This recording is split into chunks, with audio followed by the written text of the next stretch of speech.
इस एकादशी को मनाने का उद्देश्य क्या है, इस विषय में पद्म पुराण से कथा आती है कि सतयुग के समय महेशपति नगरी में राजा इंद्रसेन नाम के एक राजा राज्य करते थे।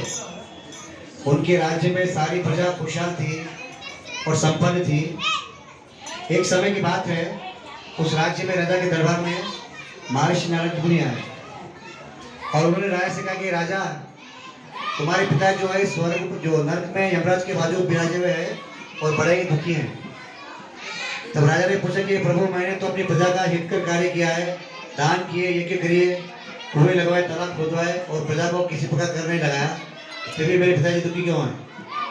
तब नारद मुनि कहने लगे कि राजा, इस पितृपक्ष में जो एकादशी आती है उसका नाम इंद्र एकादशी है। ध्यान से सुनिए, क्योंकि ये एकादशी पितृपक्ष में आती है और अपने जितने भी पितर होते हैं वो पितर लोग अतृप्त रहते हैं एकादशी के दिन, तो प्रति व्यक्ति को उनके निमित्त इस व्रत को करना चाहिए।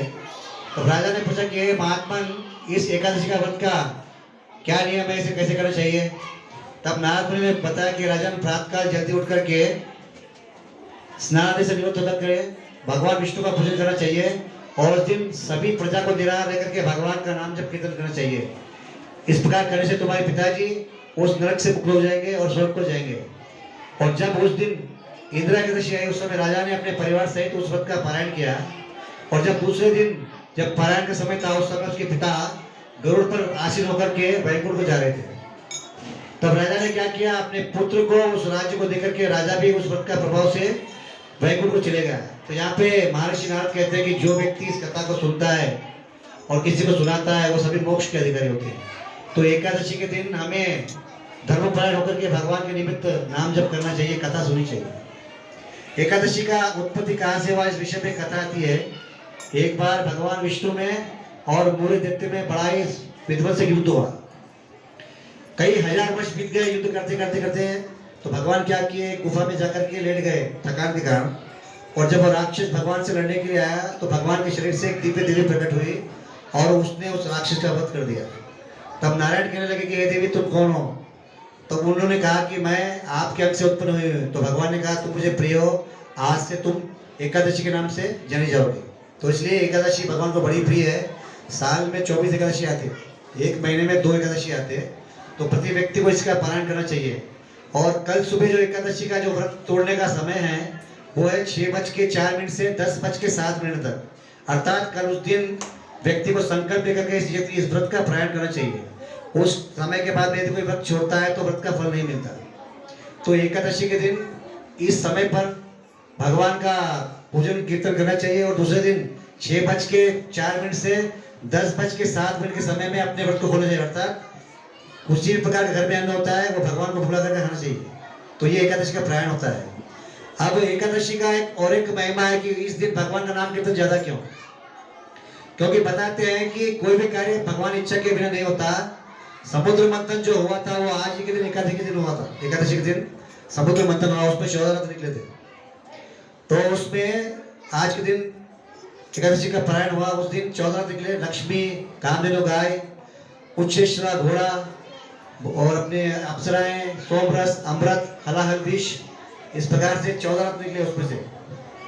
तो बताते हैं कि एकादशी के दिन यदि कोई व्यक्ति भगवान का नाम लेता है तो उससे उस अमृत के समान का फल प्राप्त होता है। तो इसलिए सभी व्यक्ति को एकादशी का पारायण करना चाहिए। एकादशी के विषय में कथा आती है नाम जप के ऊपर। काव्य कुंज नगर में अजामिल नाम का एक ब्राह्मण रहा करता था। वह ब्राह्मण सदाचारी था और अपने पिताजी की आज्ञा का पालन करता था। एक समय उसके पिता उसे वन में फूल लेने के लिए भेजे। उस समय उस ब्राह्मण ने क्या किया, उस वन में एक वैश्य और शूद्र को देख लिया और अजामिल ने क्या किया, उस वैश्य को अपने घर पर लेकर के आ गया और अपनी पत्नी को त्याग दिया और उसके साथ रहने लगा। इस प्रकार अजामिल को 10 पुत्र हुए, जिसमें सबसे छोटे पुत्र का नाम नारायण था। और जब भी खाता पीता उठता बैठता अपने पुत्र से कहता कि नारायण आओ खाओ, नारायण आओ सो जाओ, नारायण आओ बैठो। इस प्रकार से करते करते अजामिल की उम्र के 80 वर्ष बीत गए। और एक समय जब उसका मृत्यु निकट आया तब यमदूत उसे लेने के लिए आए। तो अजामिल बड़े ही दुखी स्वर से अपने पुत्र को पुकारने लगा, नारायण नारायण।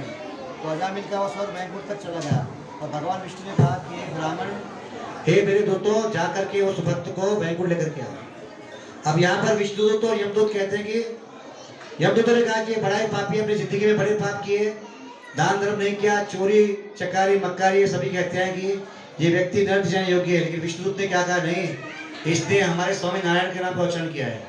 जबकि अजामिल अपने पुत्र को पुकार रहा था नारायण, अर्थात नारायण, इन 4 शब्दों के उच्चारण से वहां पर 4 विष्णुदूत आए और यमदूतों को उससे जाने से नहीं रोक दिया। तब अजामिल उन दोनों की वार्ता को ध्यान से सुन रहा था। उसके बाद अजामिल क्या किया, हरिद्वार को गया और अपना शरीर त्याग दिया। तो प्रभुपाद जी महाराज कहते हैं कि हमारे पास 80 साल का उम्र भी नहीं है, क्योंकि मृत्यु कभी भी आ सकती है। तो भगवान का नाम कीर्तन इतना प्रभावशाली है कि बैंकुर तक वो आवाज जाती है और भगवान के विष्णु के दूत नीचे आते हैं। तो यदि कोई व्यक्ति श्रद्धा से भगवान का नाम लेता है तो उसका कभी भी अमंगल नहीं होता।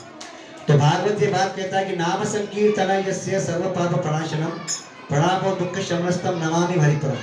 जो इस कलयुग में भगवान का नाम स्मरण करता है उसके सारे पाप स्वतः नष्ट हो जाते हैं और वो भगवान के दिव्य धाम को प्राप्त होता है। और महर्षि तुलसीदास जी भी कहते हैं कि कलयुग केवल नाम आधारा, सुबीर सुबीर नर उतरो पारा। एक समय की बात है, इस्कॉन के बड़े ही